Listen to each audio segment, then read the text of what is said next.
You know, when most of us think about the crucifixion, we picture it as a single, powerful event that happened and was finished 2,000 years ago. But what if that was only part of the story? Today, we're going to explore a really different theological perspective on the sacrifice of Jesus, one that sees it not as a past event, but as a continual living reality. So let's dive in and unpack what this really means. So where are we getting this from? Well, our guide for this whole explainer is an article from Bright Beam's Mission, which is a Christian ministry. We're going to be walking through their specific interpretation, which you'll see draws really heavily on the writings of Ellen G. White and the book of Hebrews to understand this pretty unique view of the atonement. All right, so let's get right to the heart of it. This whole perspective kicks off with a challenging question. It asks, what if the sacrifice for sin wasn't just a historical moment, but something that is still happening right now? I mean, that one question just completely reframes the whole conversation about what it means to be forgiven. Okay, so to really get our heads around this, here's the roadmap we're going to follow. We'll start with this idea of two different kinds of sacrifice. Then we'll take a journey to a heavenly sanctuary. From there, we'll uncover the really startling idea of a continual sacrifice. Think about what that means for God. And finally, we'll listen to what the source calls the blood that still speaks. All right, first up, a tale of two sacrifices.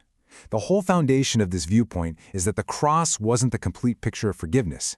Instead, it was just the first of two really distinct acts of justification. Okay, and right away, this is where this perspective starts to take a really different turn from what you might be used to. On the one hand, you have corporate justification. The source argues that the cross provided this universal grace for all of humanity, giving everyone what it calls a probationary life. Think of it like a second chance, a grace period to exist and choose faith. But that's not the end of it. On the other hand, there's individual justification, which is a separate, conditional act just for believers, and this source says it happens in a completely different place. So what's the backup for this idea of universal grace? Well, the article points to passages just like this one from Romans, which talks about being justified freely by His grace. Now, in this view, this isn't about everyone getting eternal salvation automatically. It's about the grace that allows humanity to even continue to exist after sin. So, if the cross took care of that, then where does my personal individual forgiveness happen? Well, that's exactly where we're headed next. Okay, section 2. This is where we get into the concept of a heavenly sanctuary, and this idea is absolutely crucial, because according to the source, this is the location where individual forgiveness actually takes place. So first, to get this, we have to look back at the model from the Old Testament.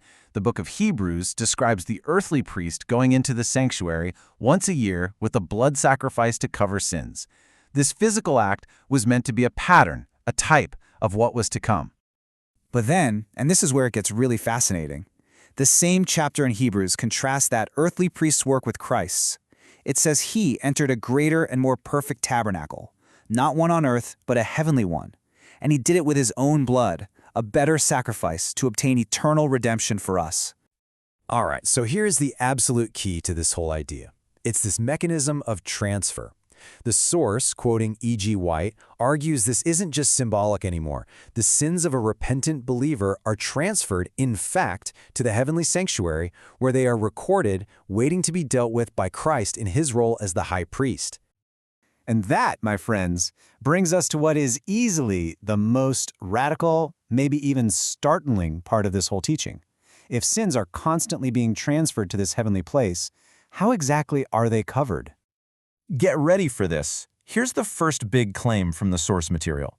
It suggests the atonement isn't a finished work drawing on a past event. Instead, it quotes E.G. White saying that the Redeemer still sheds his sacred blood for the sinner. The present tense there, that's everything. And it doesn't stop there. The idea gets built up even more. Because sin is continually being committed, the source argues a continual atoning sacrifice is essential. So Jesus is presented here not just as a priest, but as one who is continually offering a sacrifice in his role as the heavenly mediator. And all of this leads to probably the most powerful and, let's be honest, paradoxical statement in this entire perspective.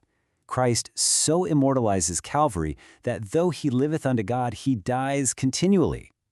Let that just sink in for a second. From this viewpoint, the act of dying for sin isn't a memory, it's an ongoing spiritual reality Christ experiences as our high priest, moment by moment. Wow. So, What does all this actually mean for God? That brings us to Section 4, which explores the divine consequence of this ongoing sacrifice, what the source calls sin's enduring pain. See, according to this teaching, the cross wasn't the start of God's suffering over sin. It was the moment it was finally revealed to us. It was a physical manifestation of a pain that God has felt, in their words, from its very inception. Every sin, from the very beginning, brings this grief to the heart of God. And this is where it gets incredibly personal. The argument is that ongoing sin has an immediate, real-time consequence. Right now, Christ continues to feel the effects of that sin, bearing its weight moment by moment as if he himself were the guilty one. Okay, let's bring this all home.